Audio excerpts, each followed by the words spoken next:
Peacock blue আর C গ্রিনের combination. So মডারেটররা যেটা করে যে যার পছন্দ অনুযায়ী আপনাদের সাজেস্ট করবে, তার থেকে বেটার না যে আমি দেখিয়ে দিচ্ছি একসাথে যেগুলো আমাদের রিস্টক হয়। এটা হচ্ছে আমাদের ফ্রন্ট সাইডটা ড্রেসের, এটা কালারটা হচ্ছে অরেঞ্জ কালার, ঠিক আছে, এটা ফ্রন্ট সাইড।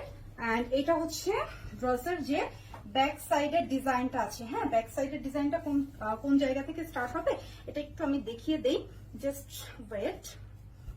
এই যে এখানে হচ্ছে আমাদের ব্যাক সাইডের জায়গাটা, এটা হচ্ছে আমাদের ডিজাইনটা পিঠের উপরে আসবে। তো এটা হচ্ছে আমাদের ফ্রন্ট সাইড এন্ড এটা হচ্ছে আমাদের যে হাতার পোর্শনটা থাকবে। ওকে, সো বেটার যে আমি প্রত্যেকটা আমাদের যে স্টক যখন হয় প্রত্যেকটা স্টকে আমরা যে কয়টা করে ডিজাইন নিয়ে আসি সবগুলো আমি একই ভিডিওতে দেখিয়ে দিই। হ্যাঁ, সেই জায়গা থেকে আমি আজকে টোটাল আমাদের এই 15টা ড্রেস একদম নতুন স্টক হয়েছে, সেখান থেকে আমি 15টা ডিজাইন দেখাচ্ছি, যার মধ্যে আমি অলরেডি পরে আছি এবং আরো কয়েকটা ডিজাইন হচ্ছে একদম নিউ।